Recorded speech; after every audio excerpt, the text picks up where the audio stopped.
Hey everybody, today we're talking about It, directed by Andy Muschietti, starring Bill Skarsgård and a bunch of kids. So it is about a group of boys who start to experience some really strange and horrific things in the small town of Derry. And it's like kind of a contrast with their own lives in a way.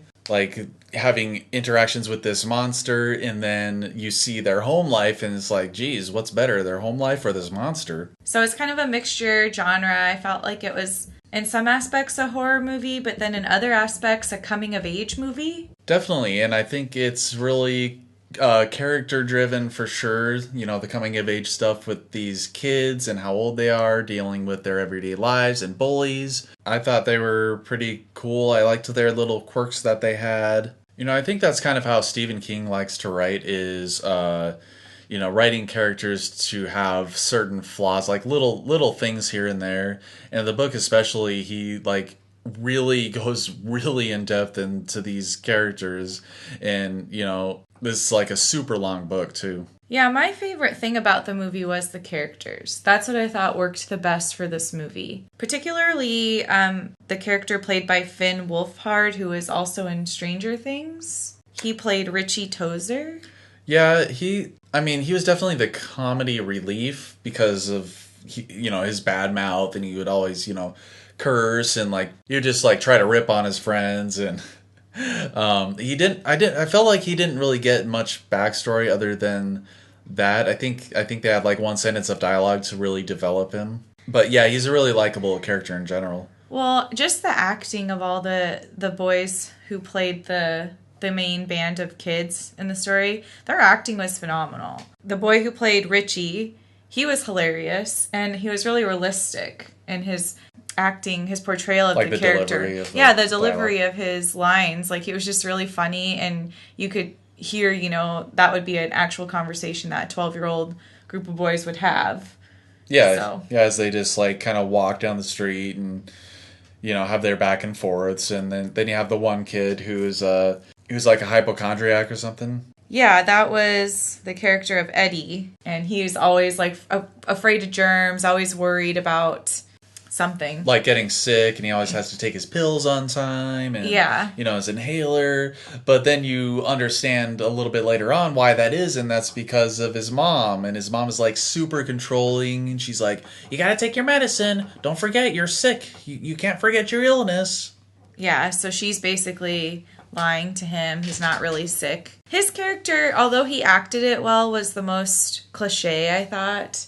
Almost the most like a caricature. That wouldn't really be as realistic as the other boys. Characters. Not as grounded. Yeah, it was a little bit more, you see that kind of character a lot in movies these days.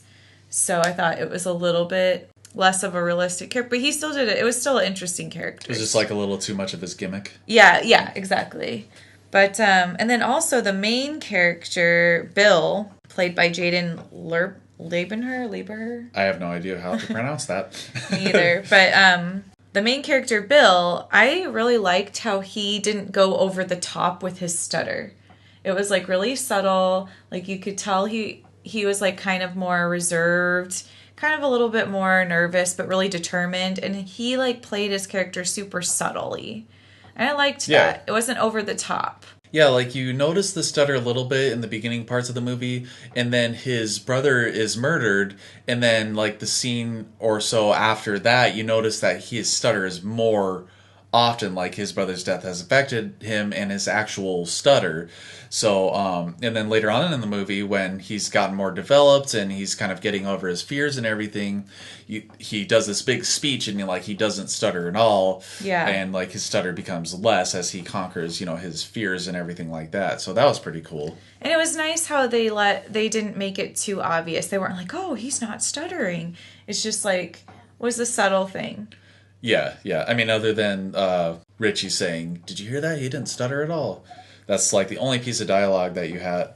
Yeah. But yeah, that was cool. I liked the kind of character arcs that they had. I mean, they did a pretty good job considering how many characters are in this movie that they try to focus on. What did you think of the character of Ben? He was the one who was obsessed with the 80s band, or... He was obsessed with the New Kids on the Block. New Kids on the Block. That was kind of funny. Yeah. I liked his character the most, even in the book. I don't know, it just like connected with me somehow. Yeah, I don't know. He's like the new kid, and he's getting bullied just like the other kids, and he's not yet in this group yet. But then he like happens upon, and then just becomes friends with them. Yeah, I really, really liked his character a lot. I thought his New Kids on the Block obsession was adorable and funny, and I liked his whole storyline. I did think like the whole thing about him looking up the history of Derry in the library again, especially nowadays, is a little unrealistic. I don't know. That seemed kind of strange that he was looking that up during his summer vacation, but Yeah, maybe if it was for a school project or something, that would have been more a little sense. better. And then it kind of like maybe during school, like his final project would be that, but then in the summer, like intrigued him so much that he went on his own to do it. Maybe if they had a little bit of dialogue to say that, it would have just added up a little better. And I kind of wish that he had been the one to get Beverly's affection in the end, because I don't feel like the main boy, I didn't care about, at the end, Beverly and the main kid Bill, they kind of share a kiss. And it's kind of like, no, I was rooting for Ben. Yeah, he had like love's true kiss saves her, in the end when she's in the trance and he kind of breaks her out of it sort of. And then at the very end, yeah, Bill just runs in and kisses her. I didn't feel like he won her affections, but it kind of seemed like he did it more than Ben did. Yeah, but that was seemed a little out of character for Bill. Like, I guess there was the scene where they're cleaning the bathroom and he seemed like interested in her, but I just felt like it was, I don't know, a little bit contrived. Like, oh, we have to have the main character get with the girl. We can't have one of the, side characters get with the girl. And I think they should have had Ben be the one to kind of win her over in the end. Yeah, because he was doing the more sweet things, and he's the one who saved her, and they were talking beforehand and everything like that. The whole love triangle thing, I don't really like love triangle things in general. Yeah. They're just kind of cliche at this point. So speaking of Beverly, she was a really cool, like, girl character that can actually be friends other than those two boys we just talked about. Yeah. She could just be, like, one of their group, even though she's a girl, and they can all just have fun together and have a fun summer vacation. And I love the part where all the boys are just standing there afraid to jump in, and then she's like right behind them, and then she's like, I'll do it first, and she just jumps in. Yeah. That was pretty cool. Yeah, she's pretty badass, like, especially with the clown, too. Like, she isn't afraid to attack that clown. Yeah, she had the least amount of fear out of all of them. Yeah, she was the one who really was able to... I felt like it was a little interesting because she seemed a lot more mature than the rest of the boys. And she seemed a lot more, almost older, like a lot older. I don't know if she was supposed to be older than the other boys. Yeah, I'm not sure. But she definitely appeared in her looks and height and her personality to be older than the rest of the gang. So yeah. And I think she was the first one to conquer her fears. Yeah, she conquers her fears before the final showdown with Pennywise with her dad. Yeah. So yeah, I liked her character. I thought she did a good job. I thought the actress Sophie Lillis did a good job. I guess my two least favorite characters were Stanley and Mike. So Stanley was the curly-haired... Yeah, so basically the two least developed kids. Yeah. Other than Richie, of course. I thought Richie was developed enough. Well, they didn't show any of his home life. They didn't really have a backstory for him. Yeah. He was afraid of clowns. That's all. That's kind of all we get. They didn't show his home life, but I thought they gave him a great personality. A very, and good enough personality. He had a pronounced personality. Yeah, he did. I thought that the character of Stanley and Mike was the kid who had just moved there. He's homeschooled. Yeah, he was like... or had he just moved there? I don't know. He was homeschooled. He's homeschooled. That's why they call him they call him homeschool. So, and his parents had died in a fire. In a fire, yeah. His parents died in a horrific fire. Jesus. That's just such a terrible thing to go through. Yeah. Oh my God, your parents burned to death literally in the next room over and you can't do anything about it and you're just a kid. Well, that's the thing with his character. His character had the most interesting backstory. Right. And they chose to not focus on his character hardly. It's like... Yeah. It's almost like they had his character developed and he had a lot more in the story, but they cut a bunch of it out or something. Right, yeah. They could have definitely done a little bit more with him. Although I do understand them cutting out certain kids' backstories, but I think they could have cut out one of the other kids for this more interesting story.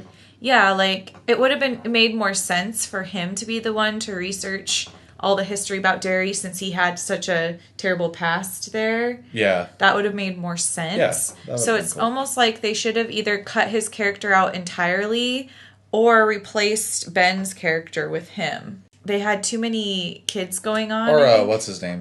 Stanley. Well, I think they should have cut both of them out. Like Stanley. Stanley's character too. I mean, both child actors did a really good job. So the kid who plays Stanley is Wyatt Olaf, and the kid who plays Mike is Chosen Jacobs. Both of them did a great job acting their roles. I just think they had too many characters involved and they couldn't develop them all. So some of them were just kind of there. Yeah, which happens when you have so many characters in a limited time to develop in a movie. So it's unfortunate, but it happens. But their group dynamic in general, I think, was really good and kind of helps you immerse you in the story. So yeah, speaking of the story and of course the antagonist, which is kind of the driving force of this story, is Pennywise the clown, and a lot of this was riding on the performance of Bill Skarsgård of being Pennywise and not being over cheesy and just laughable, you know. But I think he went sort of close to that line, but like stayed in that area where it's like super creepy, but not like just like such a funny character that you are so cheesy. Well, I think it's hard when you're trying to make a serious movie and then you make somebody be a clown.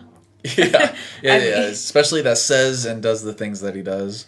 And yes, and comes out during the day. I thought that I actually liked his performance as the clown a lot. I didn't think he was over the top at all. I thought he was just right. And I enjoyed when he played the clown. I wish there was more of the clown in the movie and a lot less shape-shifting into different things. Yeah. His delivery of the dialogue was like it was so good, like very finely crafted. You can tell it was all purposeful. Well, and I think that first scene where he lures Georgie into the sewer, I loved it. I loved his voice, his dialogue, his acting. I thought it was great. I mean, I really liked it. Now, the plot, Pennywise's actual plot in the story, I didn't enjoy that. But the character itself, I did enjoy. Yeah, when you're talking about when he's luring Georgie and the way he's saying things, when he's holding up the boat and he's like, "Do you want your boat, Georgie? Take it." And like even the word "it," when he says the word "it," he's like says it in such a interesting way that it's just stuck in my head. Yeah, the way he was speaking, it was creepy, but not over the top. Yeah. I liked it a lot. Here's the character I didn't like. I actually did not like the main bully's character. I mean, he's not supposed to be likable, but... No, I mean, I didn't like him as a villain. I didn't like that character. Oh, okay. I just thought he was way too... Over the top? Way too over the top. Not his acting. Too, like, maniacal? Yeah, again, the actor, Nicholas Hamilton, he did a good job in the role. The character itself, though, was way too over the top. I mean, he wasn't a bully. He was psychotic. Yeah, he was a psychotic child. And that's the thing. His character, and his gang, and all the parents of these kids almost are worse than this clown. Yeah, and that's one interesting thing about this movie is that you see, like I said earlier, that this clown is terrorizing these kids, but then you actually get a good look at their lives and their backstories and stuff like that, and you're like, Jesus, what's better, the clown or... Yeah, like you can't really scar these kids anymore because, I mean, that bully is scarier to me than the clown. He's carving his name into Ben's stomach. And then after he rolls down the hill, he's probably, because he's yelling that he's going to kill him, he's probably really going to kill him. But, like, as a teacher, I just feel like it's so unrealistic that nobody... Like, this kid would not be in a school. He would have already been, like, in juvie or something. Like, yeah. I don't know. I've never personally seen such severe level of bullying, borderline murderous bully. Yeah. So. Well, and they do have development with him where he, goes to the inevitable stage where he's probably going to go and kills his father. And that's kind of a brutal way to kill somebody. Just like switchblade knife them in the neck. Wow. Yeah, that And was pretty. there was a lot of blood. That was a lot of blood.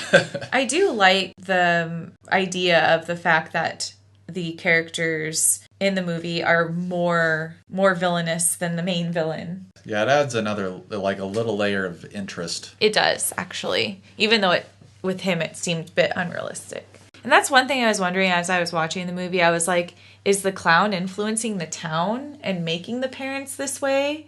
Or were the parents already that way? You know, I wasn't sure. The whole time I kind of thought the clown had this, like, influence over the adults where they were acting the way they were acting. But I don't think that that's how it was portrayed in the end. In the end, I think it was, oh no, we've already overcome. We've already had to deal with demons like this, so we can overcome this clown. Yeah. So it really kind of added to the kids and, you know, their whole plot of overcoming their fears so that they can overcome this monstrous, demonic, shape-shifting alien monster, whatever it is. I'd like to talk about the plot because that was what I disliked about the movie.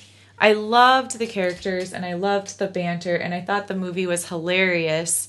And in fact, if it hadn't been a horror movie at all and they'd taken out all the scary parts, they'd taken out everything with the clown, and it was just a story about these kids dealing with these terrible parents and this bully, I would have loved it. They were hilarious. It was so funny, and it was also so heartwarming, like how they bond together and they get through things together. But then you add in the horror of this clown, and I'm a fan of horror movies, but the plot of the clown did not make any sense to me at all. Yeah, there were some inconsistencies, I thought, but I like the concept of the shape-shifting thing that's kind of feeding off the fear, and it has to, you know, go into hibernation, but it has to wake up to feed, basically, and it captures these kids because kids get, I don't know, scared easier than adults, maybe? And so, yeah, they have all these missing children, and I think that's a very interesting thing. And it's just in this town, so... Well, that's what had to be explained to me. I feel like it was mentioned several times in the movie that the clown feeds off of fear. But that didn't make sense to me for the entire movie because the very first scene of the movie, he appears to lure Georgie into the sewer. And he seems to be, you know, trying to make Georgie unafraid of him to get him into the sewer. And so Georgie actually doesn't seem very scared of it until it attacks him. He seems more defensive than actually scared. Because if he was scared, he would have just ran away. Yeah. Yeah, he doesn't even seem, because he's a little boy, he doesn't know any better. He seems like he's just talking to this clown, and then the clown attacks him. But then later on in the movie, he doesn't attack the other kids. I mean, he just scares them and then leaves. And that's another thing the kids say, oh, well, he can't attack us when we're together. We need to stick together. That's how he attacks us, is if he gets us separated. And I'm thinking, that also doesn't make sense to me because he was with each of those kids individually as a shapeshifter at some point. Like he was the leper with Eddie. And then, you know, he had each of them alone at some point, and he never attacked them.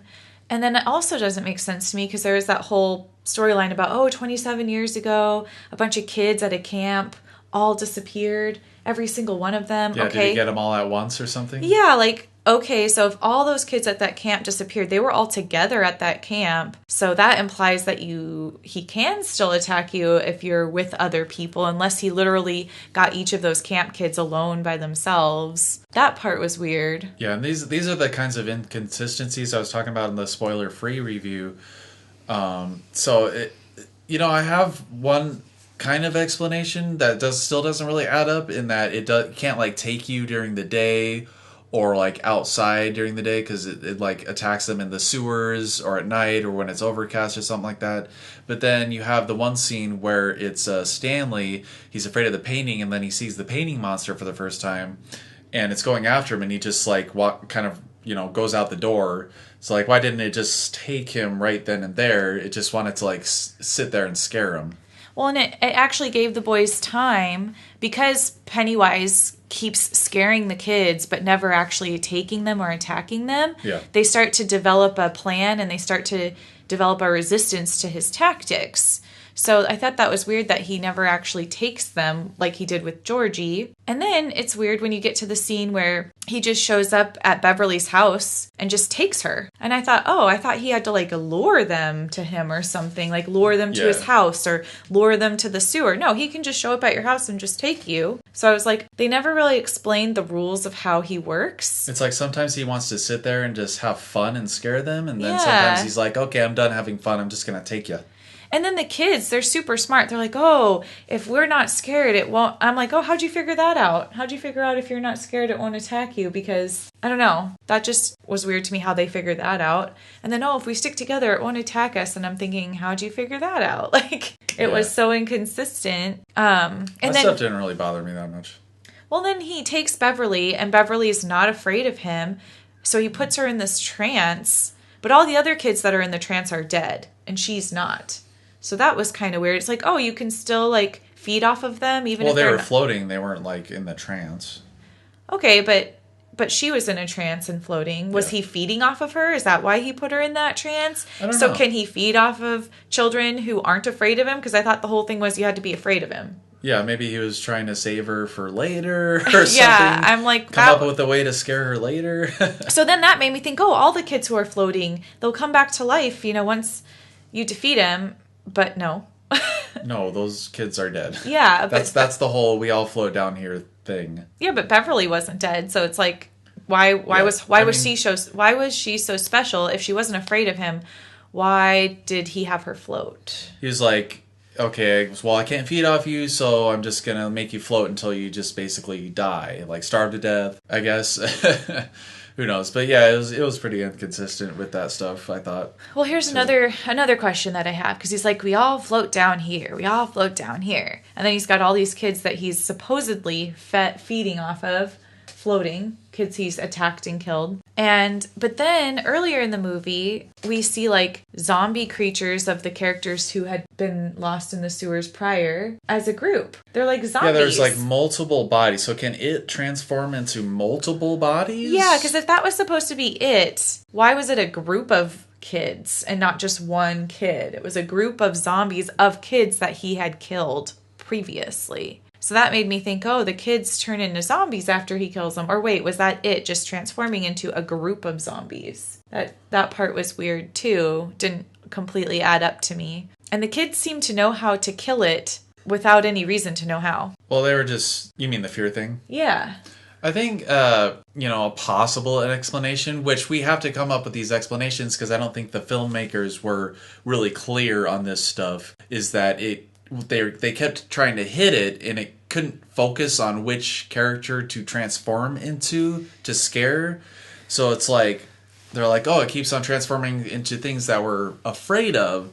So if we're not afraid, then it can't try to transform into that thing and can't feed on whatever. Maybe they'll go into more detail in the next movie. I think that what they needed for me was just some clarity on how the creature works that's consistent, because what the description didn't seem consistent to me. Like, he attacked Georgie so fast. He only needed to talk to Georgie for a few minutes, and then he ate him. But the other boys, he had to, like, go back to several times, try to scare them several times.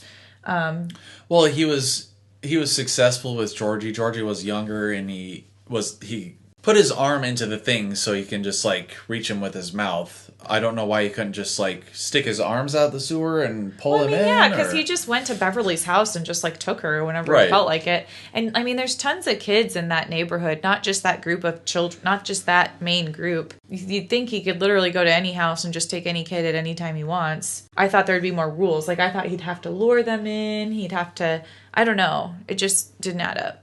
So that was my least favorite part of the movie. I would have liked the clown more had the rules of how he works been more consistent. And there, of course, there was the part where they're doing the slideshow and he comes out as this giant clown where he could have grabbed any one of them. Yeah. And then they open the garage and it's like, oh, and okay, they beat him. Yeah. I guess it's the light that beat him that time? Yeah. Whereas the one time he's feeding on Stanley and then the group shows up and he just runs away like scared. Like, why did it run away then, but not Yeah. like before? He's feeding on Stanley, but he gets scared of the kids. That must be the whole thing where if we're together, he can't attack us. But I don't know. It just seemed... Yeah, it's like maybe it has to have a lot of concentration in order to feed on the fear. And with all those other kids there, it couldn't concentrate. Perhaps if I were to read the book, it would make more sense. But just based solely on the movie, I couldn't figure out the it creature at all. Honestly, it kind of just seems like plot convenience. Like, oh, we need this to be scary, so we're just going to prolong this horror scene without any rhyme or reason. How about the blood oath at the end? Oh yeah, that was kind of gross. That was, like, again, way too extreme. Like, I can see kids, like, making a little cut in their hand and spitting on it and doing a blood oath, but, like, literally their hands were, like, dripping in blood, and they're, like, holding their hands, like, in solidarity, and I'm like, that's a little, like, over the top.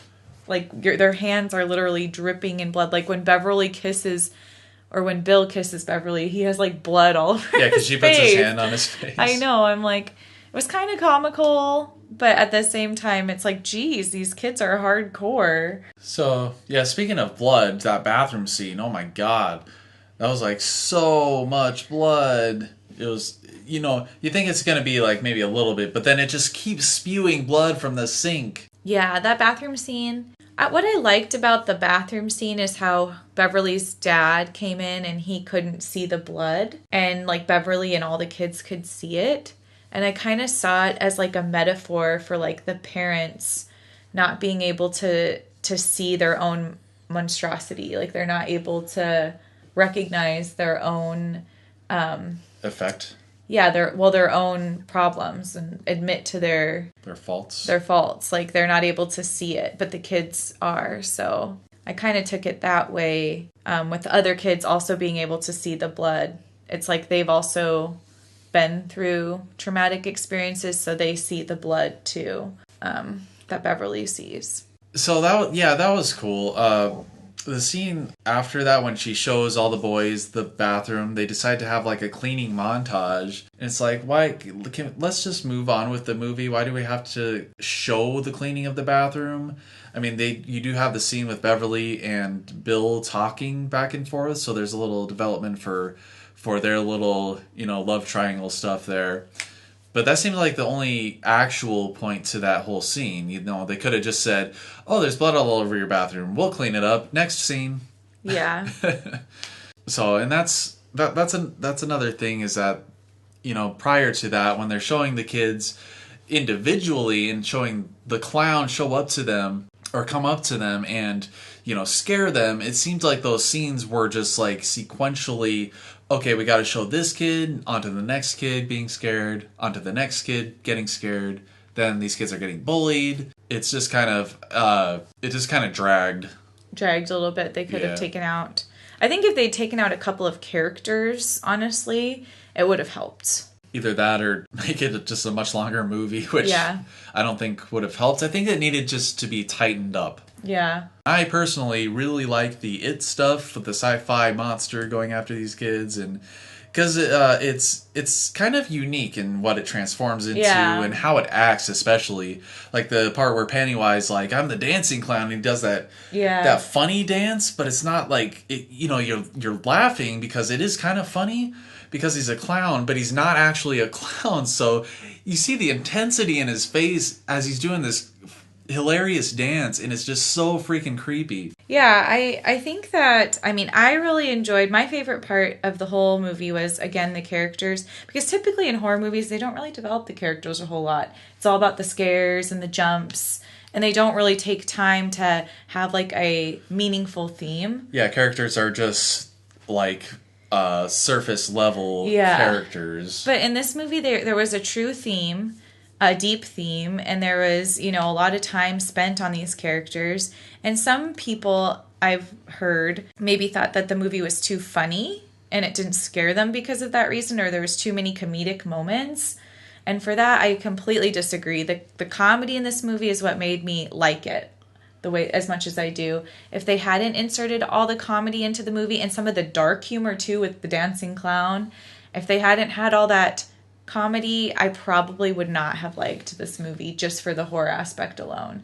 Yeah, I think it needed that stuff with how many incredibly dark things that you're having. I mean, you're having these kids with such traumatic things happen to them. You know, the kid's brother gets his arm ripped off, and his blood is spewing all over in the street, and like an evil clown kills his little brother, and then of course Mike's parents are burned to death. Yeah. I mean, for all the deep, dark, themes in this movie, it was a really funny movie. And I mean, the part where Eddie like throws his inhaler and he's like, or his pills, and he's like, they're gazebos. They're gazebos. I mean, it's so, funny. And I really liked that about this movie. I don't think it took away from the horror at all. I thought it added to the movie. It made it a more interesting horror movie than your stereotypical horror movie. So it was really good in that regard. And again, Richie's character, for me, made the movie. Honestly, he made the movie. Like, if his character hadn't been in there, I probably also wouldn't have liked it as much. So his comedic, the comedy relief that he brings. It was a very nice break from the darkness. Yeah. I mean, the whole movie you're laughing. You're even laughing, at Pennywise. I mean, it's a horror comedy, and it's really well done. Yeah, you have the actual comedy of these kids, yeah, and then you have the like dark comedy elements of Pennywise, yeah, being like a clown, but not really a clown. Yeah, so overall, I'd recommend the movie. Again, the only negative part was the inconsistency in the plot, but other than that, I thought it was a good movie. Yeah, same here. I would recommend it. Well, that wraps it up. Thanks everybody for watching. Subscribe if you haven't, and of course share the video. Thanks a lot. Take it easy.